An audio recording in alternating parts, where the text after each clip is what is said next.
APPSC group 2 science and టెక్నాలజీకి సంబంధించి మనం క్యాన్సర్ గురించి దాదాపుగా 25 to 30 టాపిక్స్ అన్నీ ఒకే చోట ఒకేసారి తెలుసుకుందాం.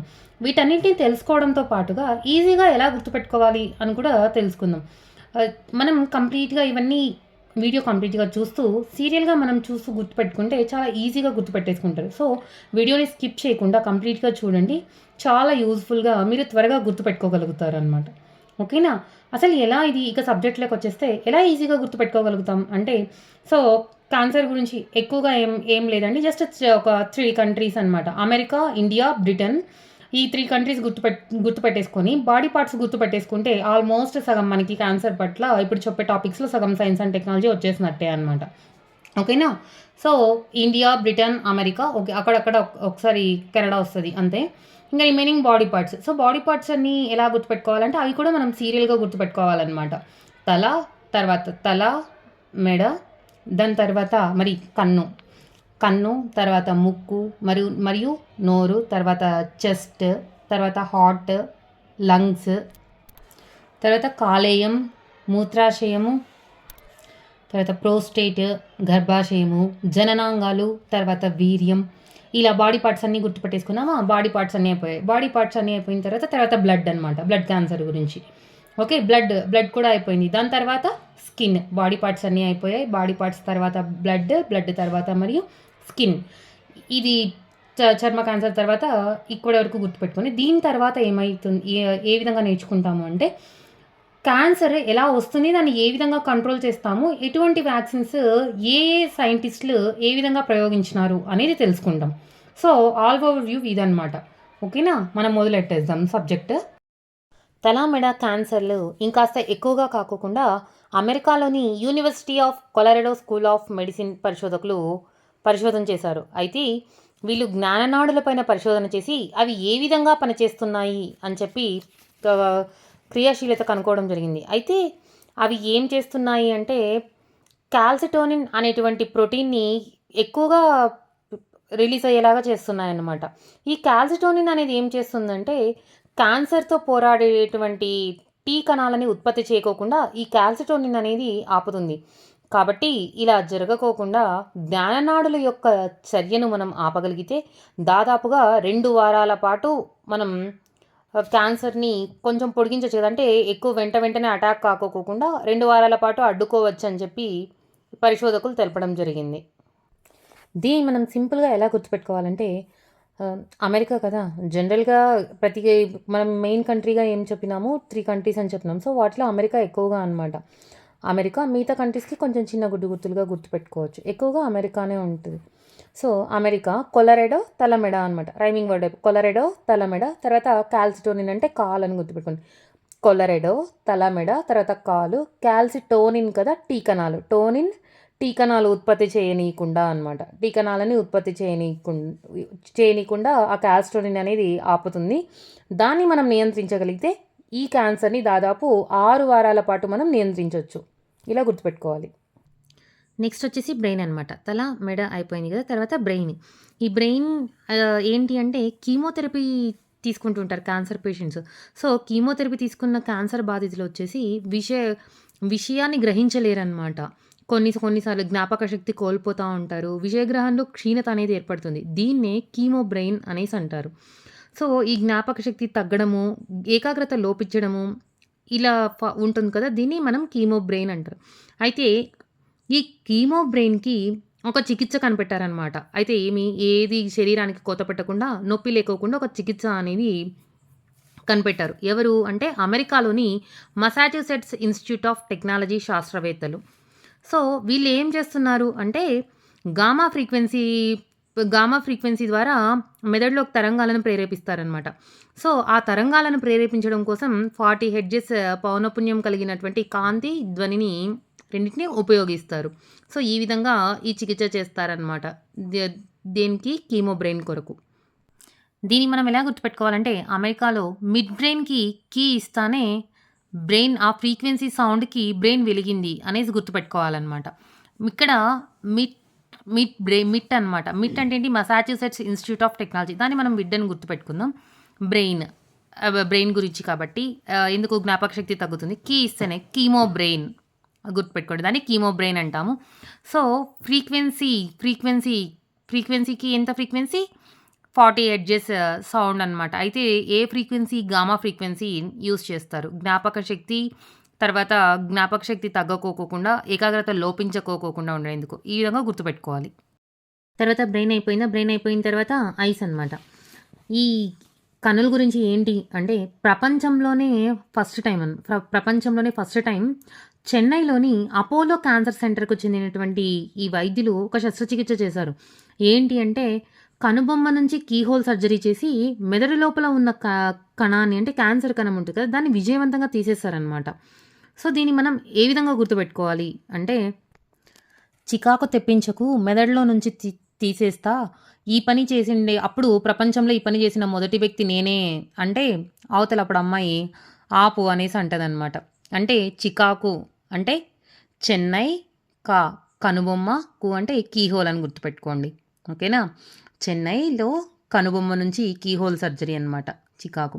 సో, మెదడులో నుంచి తీసేస్తా అంటే కీహోల్ సర్జరీ చేసి మెదడులో నుంచి కణితిని తొలగించేస్తారు. సో, ప్రపంచంలో మొదటి వ్యక్తి నేనే. ప్రపంచంలో మొదటిసారి చేశారు. అప్పుడు అమ్మాయి ఆపు అంటుంది. అంటే చెన్నైలో అపోలో అని. ఆపు అంటే అపోలో. ఈ విధంగా గుర్తుపెట్టుకోవాలి.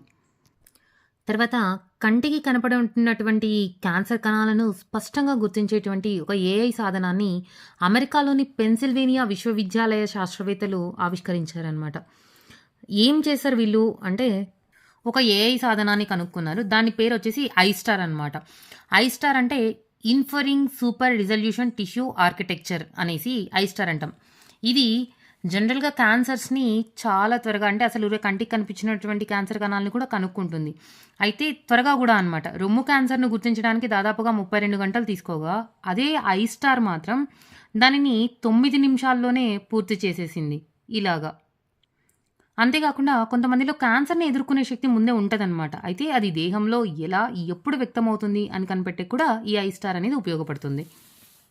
అయితే దీన్ని మనం ఈజీగా ఎలా గుర్తుపెట్టుకోవాలంటే అమెరికాలోని ఇంకొక పెన్సిల్ని కనుక్కుందని. ఇంకొక పెన్సిల్ మీన్స్ ఏఐ సాధనం. దాని పేరు ఐస్టార్ అనమాట. ఓకేనా? అమెరికాలోని ఇంకొక పెన్సిల్ దాని పేరు ఐస్టార్. దాన్ని కనుగొనడం జరిగింది. ఈ విధంగా గుర్తుపెట్టుకోవాలి. పెన్సిల్ అంటే పెన్సిల్వేనియా పరిశోధకులు అనమాట. పెన్సిల్వేనియా యూనివర్సిటీ యొక్క పరిశోధకులు కనుక్కున్నది ఐస్టార్. ఐస్టార్ అంటే ఇన్ఫరింగ్ సూపర్ రెజల్యూషన్ టిష్యూ ఆర్కిటెక్చర్ అనేసి. తర్వాత అయిపోయింది కదా. తర్వాత నోస్. అమెరికాలోని మిషిగన్ స్టేట్ యూనివర్సిటీ శాస్త్రవేత్తలు ఊపిరితిత్తుల క్యాన్సర్ ఉన్న వ్యక్తిది శ్వాస ద్వారా బయోమార్కర్లను తూనీగలు గుర్తించాయని చెప్పారనమాట. అంతేకాకుండా వాళ్ళు ఆ తూనీగలు దాదాపుగా 20 తూనీగల పైన వాళ్ళు ప్రయోగం చేశారు. ప్రయోగం చేసిన తర్వాత ఊపిరితిత్తుల క్యాన్సర్ ఉన్న వ్యక్తి శ్వాస ద్వారా తూనీగల బయోమార్కర్లను గుర్తించాయని చెప్పి వెల్లడించారు. దీన్ని మనం ఈజీగా ఎలా గుర్తుపెట్టుకోవాలంటే అమెరికాలో తూనీగలు గన్ను ముక్కు దగ్గర పెట్టి ఊపిరితిత్తులో క్యాన్సర్ ఉందా లేదా అని చెప్పి కనుక్కుంటారనమాట. అయితే ఆ గన్నులో బుల్లెట్లు కాదు బయోమార్కర్లు ఉంటాయి. ఈ విధంగా మనం గుర్తుపెట్టుకోవాలి. సో, అమెరికాలో తూనీగలు. గన్ అంటే ఏంటంటే ఇక్కడ మిషిగన్ యూనివర్సిటీ శాస్త్రవేత్తలు అనమాట. ఓకేనా? మిషిగన్ స్టేట్ శాస్త్రవేత్తలు. ఈ మిషిగన్ స్టేట్ యూనివర్సిటీ శాస్త్రవేత్తలు ఏం చేశారు? తూనీగల ద్వారా తూనీగలు బయోమార్కర్లను గుర్తిస్తున్నాయని చెప్పారనమాట. సో, మనం ఆ గన్లో బుల్లెట్లను మనం బయోమార్కర్లు అని చెప్పుకుంటాం. ఊపిరితిత్తుల్లో క్యాన్సర్ ఉందా లేదా అనేసి ఈ విధంగా గుర్తుపెట్టుకోవాలి. తర్వాత మౌత్ ఏంటంటే ప్రారంభ దశలోనే జనరల్గా నోటి క్యాన్సర్ను గుర్తించడానికి ఫస్ట్లోనే ముందుగానే గుర్తు చేస్తే చర్యలు తీసుకోవచ్చు అని చెప్పి ముందుగానే నోటి క్యాన్సర్ను గుర్తించడానికి బ్రిటన్లోని బర్మింగ్హామ్ యూనివర్సిటీకి అభివృద్ధి చేసినటువంటి శాస్త్రవేత్తలు లాలీపాప్స్ని అభివృద్ధి చేశారు. అయితే ఈ లాలీపాప్స్ వచ్చేసి స్మార్ట్ హైడ్రోజల్తో తయారు చేశారనమాట. ఎప్పుడైతే ఈ హైడ్రోజల్ని పిలిస్తే అదొక మాలిక్యులర్ నెట్ లాగా వర్క్ చేస్తుంది. ఆ మాలిక్యులర్ నెట్లోకి లాలాజలం వాటితో పాటు ప్రోటీన్స్ పోతాయి. సో, ఆ హైడ్రోజల్లో ఉన్నటువంటి ఆ లాలాజలాన్ని తీసుకొని టెస్ట్ చేసి ఆ ప్రోటీన్స్ ద్వారా క్యాన్సర్ని నిర్ధారించడం అనేది జరుగుతుంది. దీన్ని మనం ఈజీగా ఎలా గుర్తుపెట్టుకోవాలి అంటే బార్బీ లాలీపాప్స్ తింటుంటే ఆ జెల్ నోట్లోకి పోయి నోటి క్యాన్సర్ ఉందని చెప్పి తెలుస్తుందనమాట. ఆ పైప్లో ఉన్న జెల్ అంతా కూడా నోట్లోకి పోవడం ద్వారా తనకి క్యాన్సర్ వస్తుంది. ఇది ఈ విధంగా గుర్తుపెట్టుకోవాలి. అంటే బార్బీ మీన్స్ బర్మింగ్హామ్, బ్రిటన్. లాలీపాప్సే కదా వాటికి జెల్ అంటే స్మార్ట్ హైడ్రోజల్తో దాన్ని తయారు చేసింటారు. ఆ జెల్‌లోకి ఏం వెళ్తుంది? లాలాజలం. లాలాజలం అనగా అది పీల్చుకోవడంతో మనలో ఉన్న ఎంగిలంతా గూడా లోపలికెళ్తదనమాట. సో, దాంట్లో ఉన్నటువంటి ప్రోటీన్‌ని టెస్ట్ చేసి ఏం కనుక్కుంటాం? నోటి క్యాన్సర్ ఉందా లేదా అని చెప్పి నిర్ధారిస్తాం. తర్వాత చెస్ట్. ఈ రొమ్ము క్యాన్సర్‌కి సంబంధించి యూనివర్సిటీ ఆఫ్ మాంచెస్టర్ పరిశోధకులు రీసెర్చ్ చేశారు. అయితే ఏం చెప్పారంటే, రొమ్ము నుంచి సేకరించిన కణజాలాన్ని శరీరానికి అవతల ఏకంగా వారం పాటు భద్రపరిచే కొత్త జెల్‌ని కనుక్కున్నారనమాట. సో, ఇదొక గేమ్ చేంజర్ లాగా వాళ్ళు భావిస్తా ఉన్నారు. బ్రిటిషర్స్‌కి జెల్ అంటే ఇష్టం అనుకుంటా. ఇప్పుడు 2 జెల్లులు కనిపెట్టారనమాట. నోటికొక జెల్, నోటి క్యాన్సర్‌కొక జెల్, తర్వాత రొమ్ము క్యాన్సర్‌కొక జెల్. నోటి క్యాన్సర్‌కైతే హైడ్రో జెల్, రొమ్ము క్యాన్సర్‌కి అది కొత్త జెల్ అనమాట. అయితే రొమ్ము క్యాన్సర్‌కి సంబంధించి కొత్త జెల్ వారం రోజుల పాటు మనం రొమ్ము క్యాన్సర్ నుంచి తీసినటువంటి కణజాలాన్ని వారం రోజుల పాటు భద్రపరచొచ్చు అని చెప్పాం కదా! దానికోసం ఒక కొత్త జెల్‌ని అందుబాటులోకి తెచ్చారు అనేసి. ఎందుకు అంటే ఆ వారం రోజులు తీసిపెట్టిన తర్వాత దానిపైన రీసెర్చ్ చేసి దానికోసం ఏదైనా ఔషధాన్ని కనిపెట్టొచ్చు అని చెప్పి ప్రయత్నిస్తున్నారు. తర్వాత హార్ట్ అనమాట. హార్ట్ వచ్చేసి అమెరికాలోని Los Angeles Cedars Sinai medical centre పరిశోధకులు ఒక చిప్‌ని ఒక సూక్ష్మమైన చిప్‌ని వచ్చేసి చాలా సూక్ష్మమైన చిప్ అనమాట. అటువంటి చిప్‌ని ఒక కృత్రిమ గుండెకు అమర్చినారు. ఎందుకు అంటే జనరల్‌గా క్యాన్సర్ కోసం మందులు వాడుతూ ఉంటారనమాట. అయితే ఆ మందులు గుండె జబ్బు పైన చాలా వరకు ఎఫెక్ట్ చూపిస్తున్నాయని చాలా కేసెస్‌లో నిరూపణ చేయడం జరిగింది.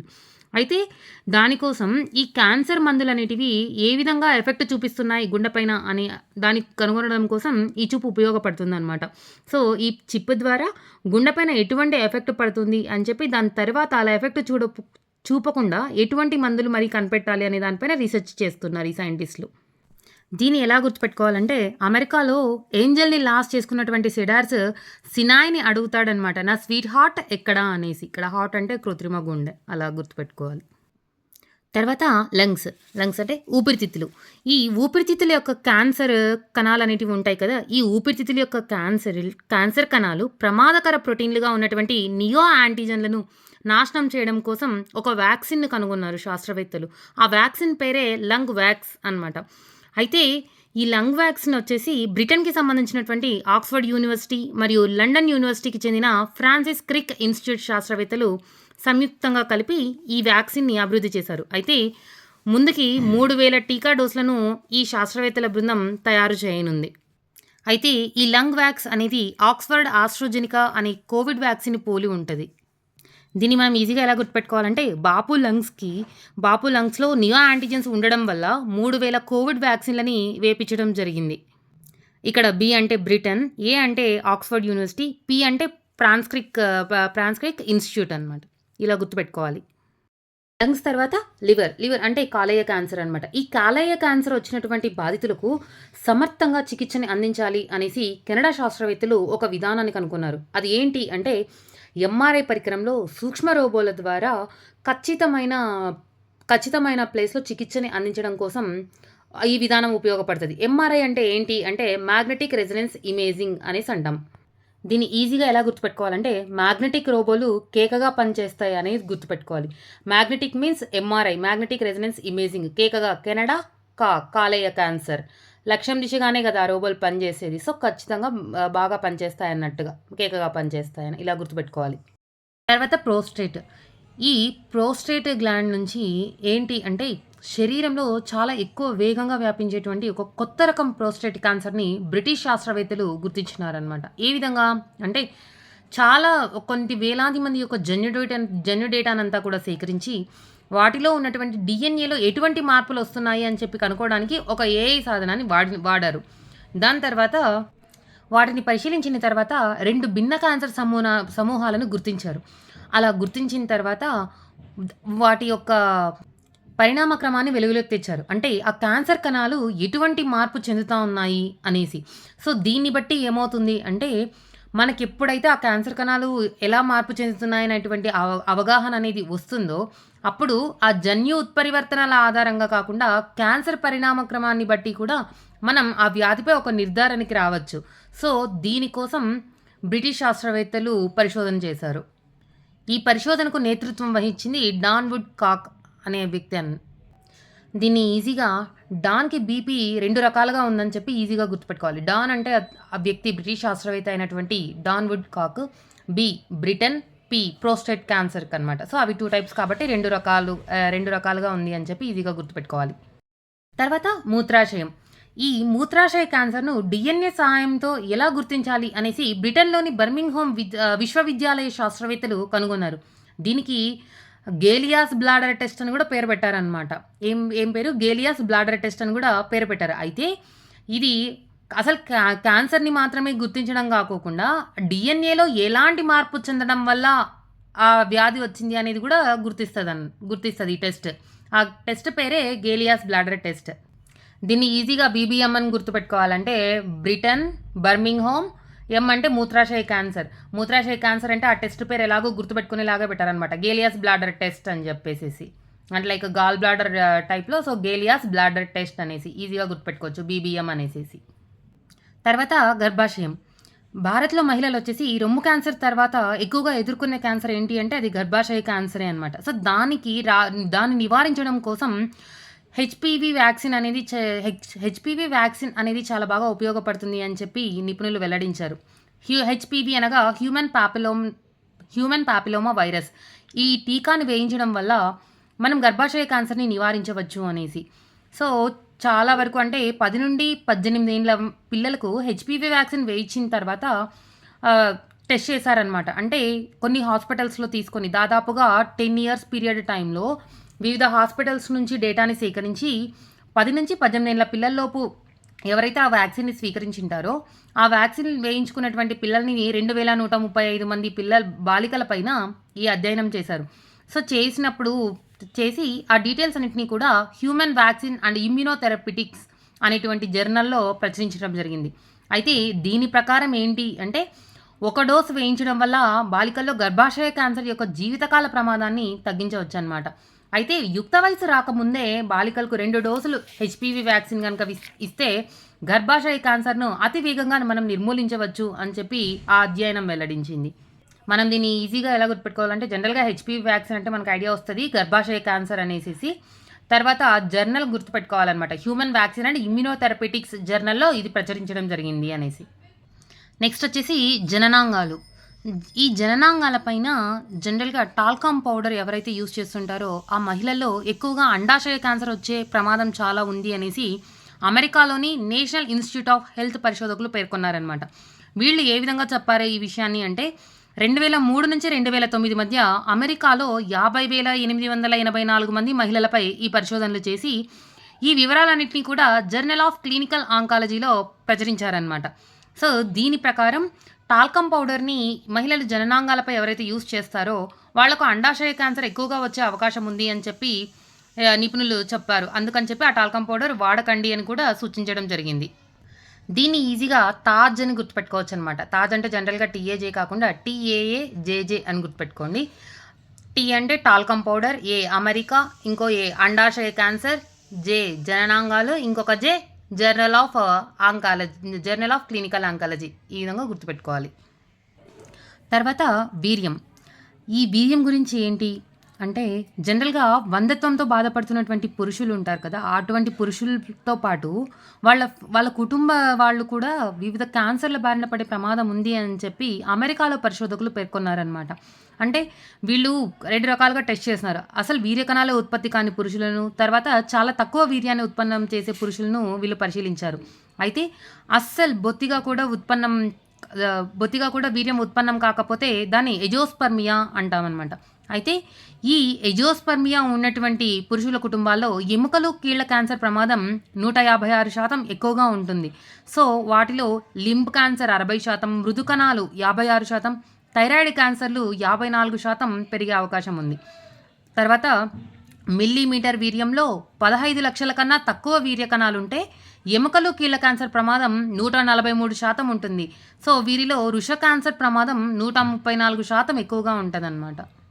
మనం గుర్తుపెట్టుకోవాల్సింది అసలు వీర్యం ఉత్పత్తి కాకపోతే దాన్ని ఎజోస్పర్మియా అంటారు. వాళ్ళలో క్యాన్సర్ వచ్చే ప్రమాదం ఎక్కువగా ఉంటుంది. 156% ఎక్కువగా ఉంటుంది. సో, 15 లక్షల కన్నా తక్కువ వీర్య కణాలు ఉత్పత్తి అయ్యే వాళ్ళలో 143% క్యాన్సర్ వచ్చే ప్రమాదం ఎక్కువగా ఉంటుంది అనేది గుర్తుపెట్టుకోవాలి. బాడీ పార్ట్స్ అన్నీ అయిపోయాయి అనమాట. సో బాడీ పార్ట్స్ అన్నీ అయిపోయిన తర్వాత ఇప్పుడు బ్లడ్.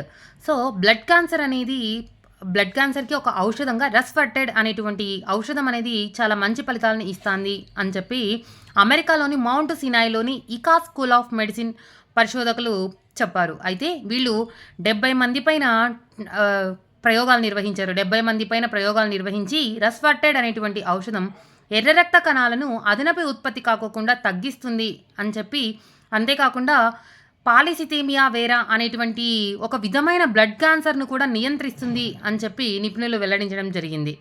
గుర్తుపెట్టుకోండి. ఆహ్, బ్లడ్ క్యాన్సర్‌లో ఎర్ర రక్త కణాలని అదనపు ఉత్పత్తి కాకోకుండా ఈ రెస్ఫర్టెడ్ అనేటువంటి ఔషధం అనేది చాలా బాగా ఉపయోగపడుతుంది అని అమెరికాలో మౌంట్ సినాయిలోని ఇకా స్కూల్ ఆఫ్ మెడిసిన్ పరిశోధకులు చెప్పడం జరిగింది.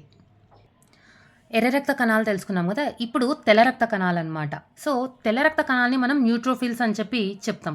అయితే ఈ న్యూట్రోఫిల్స్ పైన గ్లూకోకార్టికాయిడ్‌లు అనేటువంటి ఒత్తిడి హార్మోన్‌లు ఏ విధమైనటువంటి ప్రభావాన్ని చూపుతున్నాయి అని పరిశోధనలో తెలిపారు. అమెరికాలోని కోల్డ్ స్ప్రింగ్ హార్బర్ లాబొరేటరీ శాస్త్రవేత్తలు తెలపడం జరిగింది. ఏమని అంటే, ఈ తెల్ల రక్త కణాల్లో గ్లూకోకార్టికాయిడ్ అనేటువంటి ఒత్తిడి హార్మోన్లు ఏ విధంగా ప్రభావం చూపుతున్నాయి అనేసి ఎలకలపైన ప్రయోగం చేశారు. అయితే ఎలకలపైన ప్రయోగించిన తర్వాత ఏం తెలిసింది? అవి సాలెగూటి లాంటి ఆకృతుల్ని ఏర్పరుస్తున్నాయి. ఈ ఒత్తిడి హార్మోన్లన్నీ కలిపి సాలెగూటి లాంటి ఆకృతుల్ని ఏర్పరుస్తున్నాయి. అంటే నెట్లనమాట. వాటిని ఏర్పరుస్తున్నాయి. అవి శరీరంలో ఒక చోట నుంచి మరొక చోటకి క్యాన్సర్ వ్యాప్తి చెందేందుకు దోహదపడుతున్నాయి అని చెప్పి శాస్త్రవేత్తలు తెలిపారు. అంటే మన బాడీలో ఒత్తిడి అనే తీవ్రత ఎంత ఉంది అనేది మనం గమనించుకోవాలన్నమాట. జనరల్‌గా ఒత్తిడి వల్ల గుండె జబ్బులు, పక్షవాతం ఇటువంటివి చాలా ఎక్కువగా వస్తుందని చెప్పి శాస్త్రవేత్తలు చెప్తున్నారు. అంతేకాకుండా క్యాన్సర్ బాధితుల ఒత్తిడిని నివారించలేం. ఎందుకు అంటే క్యాన్సర్ వచ్చింది అని ఒక పేషెంట్‌కి తెలిసిన తర్వాత దాని గురించి ఆలోచించకుండా ఏ పేషెంట్ కూడా ఉండరనమాట. సో, ఆ ఒత్తిడి ప్రభావం అనేది ఆ పేషెంట్‌పై ఎంత పడతా ఉంది అనేది మనం గమనించుకోవాలి అని ఆ పరిశోధనలో పాలుపంచుకున్నటువంటి మికాలా ఎగ్బ్లాడ్ అనేటువంటి శాస్త్రవేత్త తెలిపారు. సో, జనరల్‌గా మన నిత్య జీవితంలో కూడా ఒత్తిడి అనేది చాలా వివిధ రకాలమైన రోగాలకు కారణంగా అవుతుంది అని చెప్పి శాస్త్రవేత్తలు తెలుపుతున్నారు. మనం దీన్ని ఈజీగా చూడండి, తెల్ల రక్త కణాన్ని న్యూట్రోఫిల్స్ అంటాం. వాటిపైన ఒత్తిడి హార్మోన్ల ప్రభావం పడుతుంది. ఆ ఒత్తిడి హార్మోన్లని మనం గ్లూకోకార్టికాయిడ్స్ అంటామనమాట. ఈ వేటిపైన ప్రయోగించినారు అంటే ఎలకలపైన. ఎవరు? అమెరికాలోని సిఎస్హెచ్ఎల్ శాస్త్రవేత్తలు. సిఎస్హెచ్ఎల్ అంటే కోల్డ్ స్ప్రింగ్ హార్బర్ లాబొరేటరీ అనమాట. సో, ఈ శాస్త్రవేత్తలు అయితే ఒత్తిడిని మనం గమనించుకోవాలని చెప్పిన శాస్త్రవేత్త పేరు మికాలా ఎగ్బ్లాడ్. సో, ఆ ఒత్తిడి కారణంగా ఏమవుతుందంటే క్యాన్సర్ శరీరంలో ఒక చోట నుంచి ఇంకొక చోటకి వ్యాప్తి చెందుతుంది. ఈ విధంగా పెట్టేసుకోవాలి. తర్వాత స్కిన్ క్యాన్సర్ అనమాట. అంటే మెలనోమా అనేటువంటిది ఒక చర్మ క్యాన్సర్. అయితే అది రోగులలో మళ్ళీ తిరగబడుకోకుండా దానికోసం ఒక టీకా త్వరలో వచ్చే అవకాశం ఉంది అని చెప్పి తెలుస్తూ ఉంది. అంటే ఎంఆర్ఎన్ఏ ఆధారిత టెక్నాలజీతో ఎంఆర్ఎన్ఏ 4157 అనేటువంటి టీకాను మోడర్నా అండ్ ఎంఎస్డి అనేటువంటి ఫార్మా కంపెనీలు ఈ వ్యాక్సిన్ తయారు చేశాయన్నమాట. అయితే ఇప్పటికీ ఈ వ్యాక్సిన్కు సంబంధించి 2వ దశ ట్రయల్స్ కూడా విజయవంతమైనాయి. అయితే థర్డ్ ట్రయల్స్ వచ్చేసి యూనివర్సిటీ ఆఫ్ కాలేజ్ లండన్ హాస్పిటల్కు చెందినటువంటి వైద్యులు ట్రయల్స్ చేస్తున్నారనమాట. సో, ప్రపంచవ్యాప్తంగా 1100 మందిపై క్లినికల్ ట్రయల్స్ జరగనున్నాయి. అయితే ఈ ట్రయల్స్ అన్నీ విజయవంతమైతే మనకు ఎంఆర్ఎన్ఏ 4157 అనేటువంటి చర్మ క్యాన్సర్ను నిరోధించేటువంటి వ్యాక్సిన్ అందుబాటులోకి రానుంది. దీన్ని ఈజీగా M4 లండన్ అని చెప్పి ఈజీ గుర్తుపెట్టుకోవచ్చు అనమాట. M4 అంటే Moderna, MSD, next melanoma, mRNA అనేసి M4 అయిపోయిందా. Next London. ఎందుకు ఇప్పుడు థర్డ్ ట్రయల్స్ చేస్తా అనేది university college of London hospitals కాబట్టి. ఇంకా స్కిన్ పిగ్మెంట్ని మనం మెలనిన్ అంటాం కదా. సో, స్కిన్ క్యాన్సర్ పేరు మెలనోమా. ఇలా గుర్తుపెట్టుకోండి. స్కిన్ పిగ్మెంట్ని మనం ఏమంటాం? మెలనిన్ అంటాం. స్కిన్ క్యాన్సర్ పేరు మెలనోమా. తర్వాత అసలు చర్మ క్యాన్సరే రాకోకుండా ఉండేందుకు తమిళనాడులోని తిరువూరుకు చెందినటువంటి విజయ్ కుమార్ అనే అతను కరుప్పు కవని అనేటువంటి వరి రకాన్ని పండిస్తున్నాడు అనమాట. వీటిని బ్లాక్ రైస్ అని కూడా పిలుస్తారు. అయితే ఎప్పుడైతే ఈ వరి రకాన్ని తింటారో ఆ వరి రకం నుంచి కూడా క్యాన్సర్ రాకోకుండా నియంత్రిస్తుంది అని తెలుస్తుంది. ఇందులో యాంటీ ఆక్సిడెంట్లు, పోషకాలు ఎక్కువగా ఉంటున్నాయన్నమాట. సో, ఈ వ్యక్తి దాదాపుగా 10 ఇయర్స్ నుంచి ఈ పంటను పండిస్తూ ఉన్నాడంట. ఇక్కడ తమిళనాడులోని తిరువూరులో. సో, దీన్ని ఈజీగా తమిళనాడులో తిరుగుతూ ఉన్నటువంటి కర్రీగా ఉన్న విజయ్ బ్లాక్ రైస్ తిని క్యాన్సర్ రాకుండా విజయాన్ని సాధించాడు. ఈ విధంగా గుర్తుపెట్టుకోండి. ఇక్కడ కర్రీగా అంటే కరుప్పు కవని అనేటువంటి రైస్ పేరనమాట. సో, తమిళనాడు, తిరుగుతూ అంటే తిరువూరు. ఇలాగా విజయ్ కుమార్ విజయాన్ని సాధించాడు. ఏమీ క్యాన్సర్ రాకోకుండా. బాడీ పార్ట్స్ అయిపోయాయి, బ్లడ్ అయిపోయింది, స్కిన్ కూడా అయిపోయింది కదా. నెక్స్ట్ ఇప్పుడు క్యాన్సర్‌కి ముందుగా క్యాన్సర్ రావడానికి ముందే మనం ఎలా గుర్తించాలి? ఒకవేళ దానికి తగిన చర్యలు మనం ఎలా తీసుకుంటే మనం దాన్ని నివారించవచ్చు అనే వాటి గురించి చూద్దాం. క్యాన్సర్‌ని ముందుగా గుర్తించేందుకు ఎయిమ్స్ న్యూఢిల్లీ మరియు centre for development of advanced computing వారు పూణే సహకారంతో ఏఐ ప్లాట్‌ఫామ్‌ని ఒకటి నిర్మించడం జరిగింది. ఆ ఏఐ ప్లాట్‌ఫామ్ ఏంటి అంటే iOncology.ai అనేటువంటి దాన్ని ఆవిష్కరించడం జరిగింది. దీన్ని ఈజీగా ఎయిమ్స్ ఏఐని కనిపెట్టిందని గుర్తుపెట్టుకోండి. ఎయిమ్స్ అంటే న్యూఢిల్లీ అనేది ఆటోమేటిక్‌గా మనకు తెలిసిపోతుంది. So, AIIMS AI. AI means iOncology.aiని కనిపెట్టింది కదా. సో, ఎయిమ్స్ ఏఐని కనిపెట్టింది. తర్వాత 18 రకాల క్యాన్సర్‌లను ప్రారంభ దశలోనే గుర్తించేటువంటి ఒక కొత్త డీఎన్ఏ పరీక్షను శాస్త్రవేత్తలు అభివృద్ధి చేశారు.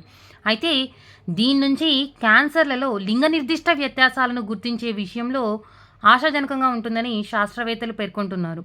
సో, అత్యంత ఖచ్చితమైన మరియు బహుళ క్యాన్సర్ స్క్రీనింగ్ పరీక్షకు ఇది చాలా సుగమమైన మార్గంగా పనిచేస్తుందని, అంతేకాకుండా పురుషుల్లో 93%, మహిళల్లో 84% క్యాన్సర్లను గుర్తించడం జరిగిందని, ఆ పరీక్షల్లో 99% ఖచ్చితమైన ఫలితాలు వెలువడ్డాయి అని చెప్పి బీఎంజే ఆంకాలజీ జర్నల్‌లో ప్రచురించడం జరిగింది.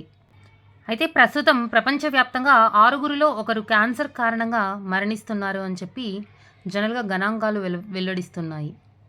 దీన్ని ఈజీగా బ్యాడ్ అని గుర్తుపెట్టుకోండి. బ్యాడ్ అంటే బి అంటే బీఎంజే, ఏ అంటే జనరల్‌గా తెలుగులో అయితే ఆంకాలజీ అంటాం కదా! అలాగా ఏ oncology, DNA test. So, bad. ఈ బ్యాడ్ అనేది 18 రకాల క్యాన్సర్‌లను ముందుగా గుర్తించేందుకు ఉపయోగపడుతది అనేసి. తర్వాత ఇప్పుడు ఇంతకుముందు 18 రకాల క్యాన్సర్‌లని చెప్పుకున్నాం కదా! ఇప్పుడు 19 రకాలనమాట. సో, 19 రకాల క్యాన్సర్‌లను కలుగజేసే 618 ప్రోటీన్‌లను ఇంగ్లాండ్‌లోని Oxford population health cancer epidemiology యూనిట్‌కి సంబంధించినటువంటి పరిశోధకులు కనుగొన్నారనమాట. ఏం కనుగొన్నారు? 19 రకాల క్యాన్సర్‌లను కలుగజేసేటటువంటి 618 ప్రోటీన్‌లను కనుగొన్నారు. వీళ్ళు ఈ పరిశోధనని 2 వేర్వేరు అధ్యయనాలుగా చేపట్టి ఈ ప్రోటీన్‌లని కనుగొన్నారనమాట. సో, ఈ ప్రయత్నాలు ఇదే విధంగా ఆశాజనకంగా ఫలితాలిస్తే 7 సంవత్సరాల ముందుగానే మనం క్యాన్సర్ ఉంది అని చెప్పి కనుక్కొని, దానికి ముందుగా నివారించడానికి తగు చర్యలు తీసుకుంటే చాలామంది ప్రాణాలు మనం కాపాడొచ్చు అని చెప్పి నిపుణుల అంచనా. ఇప్పుడు క్యాన్సర్‌లను ముందుగా గుర్తించేది అయిపోయిందా? ఇప్పుడు ట్రీట్మెంట్‌కొద్దాం. ఈ ట్రీట్మెంట్ ఏంటి అంటే జనరల్‌గా ఇప్పుడు కీమోథెరపీ, రేడియోథెరపీ ఇటువంటివి చేయించుకుంటుంటారు కదా! సో, అటువంటి వాటిలో ఈ కీమోథెరపీలో దుష్ప్రభావాలు తగ్గడం కోసం కాపర్ రెసెరెట్రాల్ అనేటువంటి మిశ్రమం, ఈ 2 మిశ్రమాలు కలిపి ఒకటి తయారు చేశారనమాట. ఎవరు? భారత్ టీఎంసీ శాస్త్రవేత్తలు. టీఎంసీ అంటే టాటా మెమోరియల్ సెంటర్ అనేసి. ఈ శాస్త్రవేత్తలు కనుగొన్నారు. ఏమి? కాపర్ రెసెరెట్రాల్ మిశ్రమంతో కలిపినటువంటి ఈ ఔషధం అనేది కీమోథెరపీలో దుష్ప్రభావాలను తగ్గించేటువంటి అవకాశం ఉంటుంది అనేసి. ట్రీట్మెంట్ అయిపోయిందా? తర్వాత ట్రీట్మెంట్‌కి తట్టుకోగలగాలి అంటే మన ఇమ్యూన్ సిస్టమ్ అనేది చాలా స్ట్రాంగ్‌గా ఉండాలనమాట. సో, ఇమ్యూన్ సిస్టమ్ స్ట్రాంగ్‌గా ఉండాలి అంటే ఏం చేయాలి? రోగనిరోధక శక్తి గలటువంటి కణాలు మన బాడీలో ఎక్కువగా ఉండాలి. అప్పుడే క్యాన్సర్‌తో పోరాడగలుగుతామనమాట. ఎందుకు అంటే క్యాన్సర్ వచ్చినప్పుడు క్యాన్సర్ కణాలనన్నిటిని రిమూవ్ చేసే క్రమంలో చుట్టుపక్కల ఉన్నటువంటి ఆరోగ్యకరమైనటువంటి కణాలకు ఎటువంటి అనారోగ్యం కలిగించుకోకుండా, వాటిని కూడా క్యాన్సర్ వచ్చేలాగా చేయకోకుండా, వాటిని ఆరోగ్యంగానే ఉంచేందుకు ఇటీవల శాస్త్రవేత్తలు ఇమ్యునోథెరపీ అనేటువంటి ఒక కొత్త పద్ధతిని కనుగొన్నారు. ఈ కొత్త పద్ధతిని వర్జీనియా కాలేజ్ ఆఫ్ ఇంజినీరింగ్ పరిశోధకులు రూపొందించినారు. ఏ విధంగా? సైటోకిన్ అనేటువంటి ప్రోటీన్‌లను వినియోగించి ఈ ఇమ్యునోథెరపీ అనేటువంటి చికిత్సను చేస్తారు. ఈ సైటోకైనిన్‌లు ఏం చేస్తాయంటే క్యాన్సర్‌తో పోరాడేటువంటి కణాలను, అంటే రోగనిరోధక శక్తి గల కణాలను ఉత్పత్తి చేస్తాయి. అంతేకాకుండా ఆ క్యాన్సర్ కణాలను రిమూవ్ చేసే క్రమంలో ఇతర అవయవాలకి అటువంటి క్యాన్సర్ కణాలు వెళ్ళకుండా కూడా అరికట్టగలుగుతాయన్నమాట. సో, ఈ ఇమ్యునోథెరపీ అనేటువంటి కొత్త పద్ధతిని అమెరికా పరిశోధకులు కనుగొన్నారు. ఇది అభివృద్ధిలోకి గనుక వస్తే చాలా వరకు క్యాన్సర్ వాళ్ళు ఎక్కువ కాలం బతికే అవకాశం కూడా ఉంటది. ఎందుకంటే చుట్టుపక్కల ఆరోగ్యకరమైన కణాలకు సోకకుండా ఆ కణాలపైన మాత్రమే దృష్టి పెట్టి ఇమ్యూనోథెరపీ చేస్తారు కాబట్టి. ఇమ్యూనోథెరపీ అయిపోయిందా? నెక్స్ట్ ఏంటంటే క్యాన్సర్ వచ్చిన తర్వాత దానికి ట్రీట్మెంట్ తీసుకుంటాం. ట్రీట్మెంట్ తీసుకున్న తర్వాత మరి తిరగబడే అవకాశం చాలా ఉంటుందన్నమాట. సో ఇప్పుడు అలా తిరగబడుకోకుండా మనం జాగ్రత్తలు తీసుకోవాలి. అది ఎలాగా అంటే ఫస్ట్ క్యాన్సర్ ట్రీట్మెంట్ చేసేటప్పుడు అంటే అది కీమోథెరపీ కానీ రేడియోథెరపీ కానీ ఇటువంటి సర్జరీలు చేస్తారు కదా. సర్జరీలు చేసేటప్పుడు ఏం చేస్తారంటే క్రొమాటిన్ అనేటువంటి కణాలను నాశనం చేస్తారనమాట. సో అప్పుడు అవి ఏమవుతుంది, ఆ క్రొమాటిన్ అనేటువంటి కణాలు రక్తం ద్వారా శరీరంలో ఇతర అవయవాలకన్నీ కూడా పోతాయన్నమాట. వాళ్ళు క్యాన్సర్ కణాలను విచ్ఛిన్నం చేసినప్పుడు అందులో ఉండే క్రొమాటిన్ పదార్థం అనేది బ్లడ్లోకి వెళ్ళి రక్తం ద్వారా ఇతర అవయవాలకు కూడా చేరుకుంటుంది. అప్పుడేమవుతుంది, ఇతర అవయవాల్లో మళ్ళీ క్యాన్సర్ స్టార్ట్ అవుతుంది అనమాట. అక్కడ మరి బ్లడ్ క్లాట్స్ అన్నీ స్టార్ట్ అయిపోయి ఇతర అవయవాల్లో కూడా మరి క్యాన్సర్ స్టార్ట్ అవుతుంది. సో అలా అవ్వకోకుండా ఉండేందుకు Tata memorial centre for cancer research and treatment institute పరిశోధకులు ఒక ట్యాబ్లెట్ని అభివృద్ధి చేశారు. ఆ ట్యాబ్లెట్ అనేది ఏం చేస్తుంది అంటే ఈ ట్యాబ్లెట్ అనేది బ్లడ్లోకి చేరగానే ఈ క్రొమాటిన్ కణాలన్నింటినీ పూర్తిగా నాశనం చేసేస్తుంది అనమాట. సో ఎప్పుడైతే క్రొమాటిన్ కణాలని చంపేస్తుందో అప్పుడేమవుతుంది, క్యాన్సర్ అనేది తిరగబడుకోకుండా ఉంటుంది. ట్రీట్మెంట్ తర్వాత క్యాన్సర్ అనేది తిరగబడకుండా ఉంటుంది. ఎందుకంటే ఈ ట్యాబ్లెట్ అనేది బ్లడ్లోకి వెళ్ళినప్పుడు క్రొమాటిన్ కణాలను పూర్తిగా నాశనం చేసేస్తుంది అనమాట. సో అంతేకాకుండా ఈ ట్యాబ్లెట్ అనేది ఈ కీమోథెరపీ రేడియోథెరపీ తీసుకున్నప్పుడు బాడీలో చాలా వరకు సైడ్ ఎఫెక్ట్స్ వస్తాయి కదా, అలాంటి సైడ్ ఎఫెక్ట్స్ కూడా రాకోకుండా 50% వరకు వాటిని కూడా నివారిస్తుంది అనమాట ఈ ట్యాబ్లెట్. ఇప్పుడు ట్యాబ్లెట్ వాడకం కూడా అయిపోయింది కదా. ఇంకా నెక్స్ట్ మనం ఏం స్టెప్ తీసుకోవాలి, అసలు క్యాన్సర్ అనే దాన్ని కంప్లీట్గా రాకోకుండా అంటే దాన్ని క్యూర్ చేసేలాగా ఎటువంటి స్టెప్స్ తీసుకోవాలి అంటే నెక్స్ట్ ఊపిరితిత్తులు, రొమ్ము, పెద్ద పేగు, గర్భాశయం, నోటి క్యాన్సర్, తర్వాత థైరాయిడ్ క్యాన్సర్లను మనం ఇంట్లో ఉపయోగించే మసాలాల నుంచి సేకరించినటువంటి నానో మెడిసిన్తో నయం చేయవచ్చు అని ఐఐటి మద్రాస్ పరిశోధకులు నిరూపించారు. సో వీళ్ళు ఈ ట్రయల్స్ని జంతువులపై ప్రయోగించి సక్సెస్ అయ్యి పేటెంట్ రైట్స్ని కూడా పొందినారనమాట. 2028 కంతా మార్కెట్లోకి ఔషధాన్ని రిలీజ్ చేయాలని కూడా వాళ్ళు చెప్తున్నారు. సో ఈ ఔషధాన్ని 2028 నాటికంతా మార్కెట్లోకి విడుదల చేసేందుకు సన్నాహాలు చేస్తున్నట్టుగా ఐఐటి మద్రాస్లోని కెమికల్ ఇంజనీరింగ్ విభాగం ప్రొఫెసర్ ఆర్ నాగరాజన్ గారు తెలపడం జరిగింది. అంటే వీళ్ళు ఇంకా తయారు చేస్తూ అందరికీ అందుబాటులోకి వచ్చేలాగా తక్కువ ఖర్చుతో ఎలా తయారు చేయాలని చెప్పి క్లినికల్ ట్రయల్స్ చేస్తున్నారనమాట. దీన్ని ఈజీగా మద్రాస్ మసాలా మెడిసిన్ అవన్నీ దొరికే ఊరి పేరు నోయిడ్ అని చెప్పి గుర్తుపెట్టుకోండి. అంటే మద్రాస్ ఐఐటి ఇన్స్టిట్యూట్ వాళ్ళు మసాలాల నుంచి మెడిసిన్ అంటే నానో మెడిసిన్ని తయారు చేసి దానిపైన పేటెంట్ పొందినారు. ఊరి పేరు నోయిడ్ అని అన్నాం కదా. అంటే ఊపిరితిత్తులు, రొమ్ము, పెద్ద పేగు, గర్భాశయ క్యాన్సర్, నోటి, తర్వాత థైరాయిడ్ అనమాట. ఇక్కడ నోయిడ్ అంటే నోటి, ఇడ్ అనేది మనం థైరాయిడ్కి మాత్రమే ఇడ్ అనేది ఉపయోగిస్తాం లాస్ట్లో. సో థైరాయిడ్ క్యాన్సర్ ఈ విధంగా గుర్తుపెట్టుకోవాలి చాలా ఈజీగా. సో సైన్స్ అండ్ టెక్నాలజీకి సంబంధించి క్యాన్సర్ వరకు చాలా టాపిక్స్ కవర్ అయిపోయాయండి, ఆల్మోస్ట్ కవర్ అయిపోయాయి. నెక్స్ట్ రిమైనింగ్ సబ్జెక్టు పరంగా మనకి కరెంట్ సైన్స్ అండ్ టెక్నాలజీలో ఏవేవి ఉన్నాయని వాటి గురించి నెక్స్ట్ వీడియోలో తెలుసుకుందాం. సో మీరు ఉపయోగించుకుంటూ అందరికీ కూడా షేర్ చేయండి. Thank you.